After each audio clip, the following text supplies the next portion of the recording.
Hey there, pilots! This is Dauntless Sam, and today we'll be looking at the history of the Gloster Gladiator and its flight characteristics in War Thunder. The Gloster Gladiator was a British-built biplane fighter. It was used by the Royal Air Force and the Fleet Air Arm, and was exported to a number of other air forces during the late 1930s. It was the RAF's last biplane fighter aircraft and was rendered obsolete by newer monoplane designs even as it was being introduced. Though often pitted against more formidable foes during the early days of World War II, it acquitted itself reasonably well in combat. The Gladiator saw action in almost all theaters of the Second World War, with a large number of air forces, some of them on the Axis side. The RAF used it in France, Norway, Greece, the defense of Malta, and the brief Anglo-Iraqi War. Other countries deploying the Gladiator included China against Japan, beginning in 1938, Finland against the Soviet Union in the Winter War and the Continuation War, and Norway, Belgium, and Greece resisting Axis invasion of their respective lands. The Gladiator was developed from the Gloster Gauntlet as a private venture by H.P. Follen's team at Gloster to meet specification F730. F730 demanded a top speed of at least 250 miles per hour and an armament of 4 machine guns, while encouraging the use of the new Rolls-Royce Goosehawk evaporatively cooled engine, which was used by most of the competitors for the specification. This engine proved, however, to be unreliable, and Folland realized that the Gauntlet could be quickly revised to meet the specification. To reduce drag, the new fighter, the SS-37, had single-bay wings instead of the 2-bay wings of the Gauntlet, and was fitted with a cantilever main undercarriage incorporating internally sprung wheels. The SS-37 first flew on September 12, 1934, powered by a 530 horsepower Bristol Mercury BIS engine, but was soon fitted with a more powerful engine, reaching 242 miles an hour, while carrying the required 4 machine guns.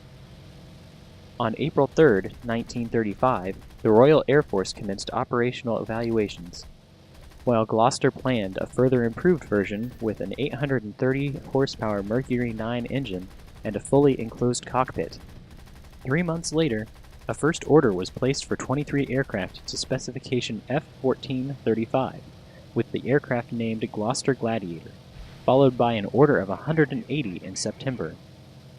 The first version, the Mark I, was delivered from July 1936, becoming operational in January 1937.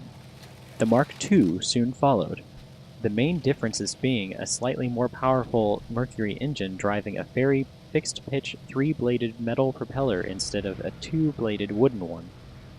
A modified Mark II, the Sea Gladiator, was developed for the Royal Navy's Fleet Air Arm, with an arrestor hook to be engaged when landing on an aircraft carrier, catapult points, and a strengthened frame, and an underbelly fairing for a dinghy lifeboat. Of the 98 aircraft built as, or converted to, Sea Gladiators, 54 were still in service by the outbreak of the Second World War in September 1939. The Gladiator was to be the last British biplane fighter, and the first fighter with an enclosed cockpit. The Gladiator had a top speed of around 257 miles per hour, yet, even as it was introduced, the design was being eclipsed by new generation monoplane fighters, such as the RAF's new Hurricane and Spitfire, and the Luftwaffe's Messerschmitt Bf 109. A total of 747 aircraft were built. Gladiators were sold to Belgium, China, Egypt, Finland, Free France, Greece, Iraq, Ireland, Lithuania, Norway, Portugal, South Africa, and Sweden. The first units to equip with Gladiators were Squadron No. 72 at Tangier in February 1937, and subsequently No. 3 Squadron at Kinley in March through April. The Gladiator's introduction into the RAF service was difficult. Although it was well liked by pilots, the accidents during operational training were so numerous that a small replacement batch of 28 Mark IIs was hurriedly produced. Most accidents were caused by pilots being caught out by the fighter's increased wing loading. Moreover, many aviators still had little experience in landing aircraft with such a wide flap area. The new Gloster biplane stalled more abruptly with the tendency to drop a wing. The Gladiator proved even easier to enter a flat spin, and great skill was needed to recover it. The Gladiator was largely replaced in the frontline RAF service by the Hurricane and Spitfire at the outbreak of the Second World War, though 2 squadrons were used in the French and Norwegian campaigns.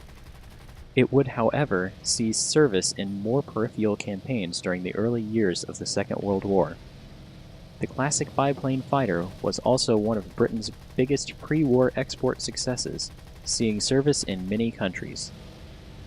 The Gloster Gladiator performed reasonably well in limited Finnish service against Soviet fighters during the Winter War, but was found to be outclassed by German fighters in other theaters. Carrier-based Sea Gladiators were more successful, since their slower speed made them more suitable for carrier operations, and they were less likely to be facing more modern fighter opposition. In the African theaters against Italian opposition, which included some biplanes, the Gladiator fared well. In War Thunder, the Gladiator Mark II is armed with 2 nose-mounted 7.7mm Browning machine guns with 2,000 rounds, and 2 wing-mounted 7.7 Browning machine guns with 2,000 rounds. The Gladiator has no secondary armaments. The aircraft has a maximum speed of 257 miles per hour and a climb rate of 3,082 feet per minute. When flying out with these aircraft, be sure to remember your maneuverability. Force opponents low to the ground and engage them in a turn fight. You should be able to outturn almost any aircraft you engage. As with all biplanes, it is important to remember that you have no armor and a low maximum speed. Always be on the lookout for opponents trying to boom and zoom you. This plane catches fire very easily. The Gladiator is placed between fighter plane eras. While flying against reserve biplanes, you will be outturned, and when flying against monoplanes, you will be very much slower. You must be well aware of who your opponents are when flying this aircraft. I hope that this information has proved helpful. If you liked the video, please do like the video. If you would like to see more videos like this, feel free to subscribe to the channel, and if you think anyone else would be interested in this video, don't be afraid to share it. This is Dauntless Sam. Thanks for watching.